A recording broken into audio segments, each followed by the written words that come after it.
Hi crochet knitters! Today I will be sharing some helpful tips for crocheting specifically because, surprise, surprise, I was a crochet beginner once. And when I was just starting off as a beginner, I had a couple of questions and challenges that I faced along the way that I hope the tips in this video will help address. So if you're a crochet beginner right now, keep watching because hopefully this will help you in some way and also improve your crochet skills.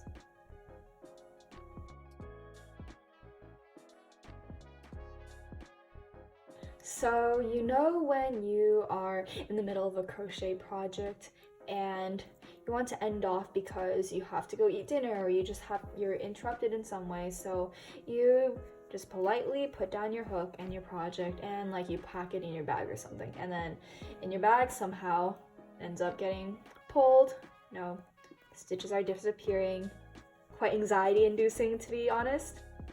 Well, I have a special tip for you that you can use to prevent your projects from potentially being undone in like on the go or something. So what I have here is something that looks like a clip, and it's actually called a stitch marker specifically.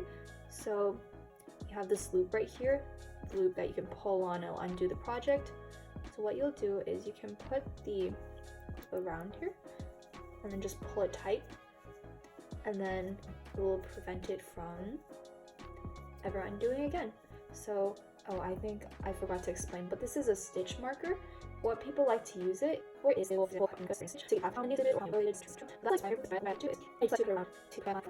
and also, if you don't have one of these fancy stitch marker thingies, a paper clip also works quite well.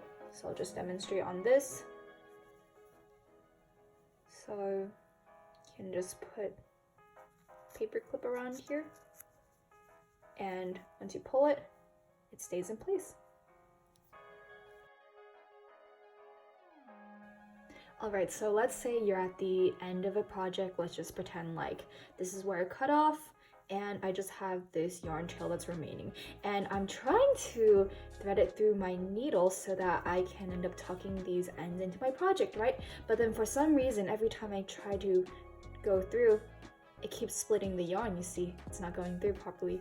So this is like a problem that I had in the beginning. I could never get the yarn to go through successfully. So what you want to do here is you can fold the yarn in half. You see this folded part? I'm going to pinch it really tightly, and then I'm going to just slowly pinch the yarn through the needle hole. And then that's how you can conveniently thread your yarn tail through the needle. And the thing about this is that when you fold it, it flattens the folded part of the yarn so that when you thread it through, it's easier to get this through, and then you can use this to successfully thread your needle through your project and successfully finish. Oh, and speaking of finishing off your projects, this is kind of an add-on to the last tip, but in case in the event where your yarn tail is like way too short, as you can see here, if I'm trying to thread the needle through, it slides right off because it's too short, right? So what you can do first is you can first thread your needle through the project, like pre-thread it, and then at the end, as I pull through, you see the head is like kind of remaining there. And this is when I decide to thread my yarn through the needle. So then now I pull through, it goes through successfully.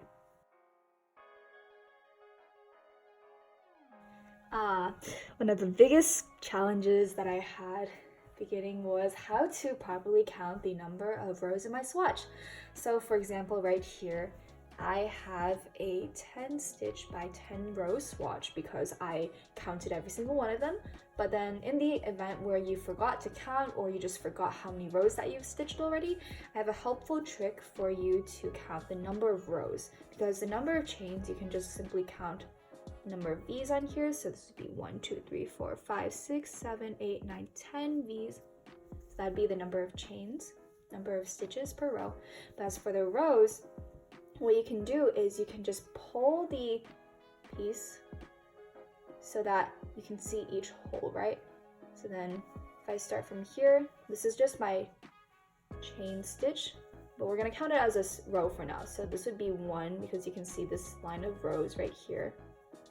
And then 2, and then 3 in between where my fingers are, 4, 5,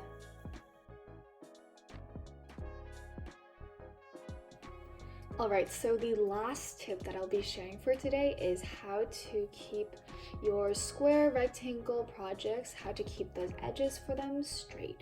So first I'll be discussing the case scenario for where you overextend the number of chains for each stitch. So the most common reason why this might end up happening is, for example, you see here I finished 1 row already and I'm going to go chain 1. It's also very important to remember to chain 1 every time you start a new row so that you have that space to build the next row.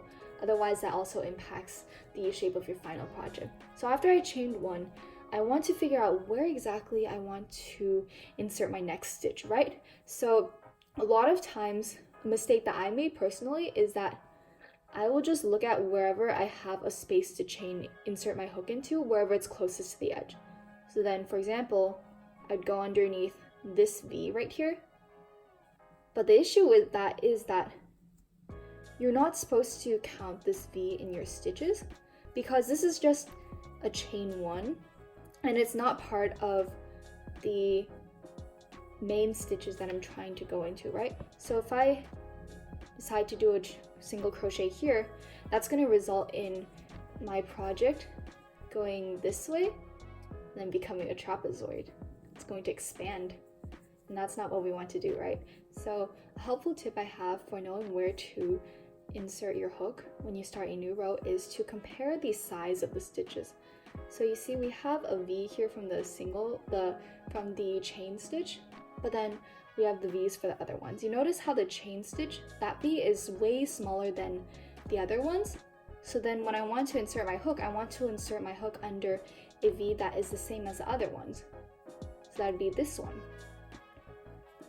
And then from here on outwards, I'll single crochet my way across all these 10 stitches until I reach the end of my project. Okay, so now that I've finished this row, now the second common error for resulting in non-straight edges is when people forget to do a single crochet in the very last stitch. So the difference here is quite obvious for my example right here. If I don't chain in this one, you're going to see that each row, each progressive row, I'm going to make fewer single crochets so that the general line is going to go this way, right? It's going to become inwards like a triangle. And then sometimes it's very tricky to see where's the last stitch you want to do. So what I suggest doing is you turn your work and you see how right here, I'm going to point with my hook. You see a V right here. It might not be that obvious on camera, but when you're working with this in real life, you'll be able to see it. It'll be small, but you'll be able to see it.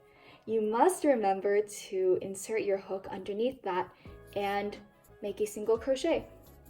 And that's how you know that you have done all these stitches that you need to crochet in one row.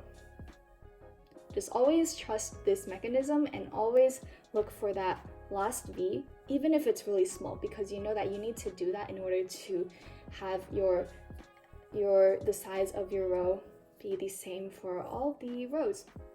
And if you follow these 2 strategies that I mentioned, most likely you will end up with a perfect square or rectangle for whichever crochet project you are working on.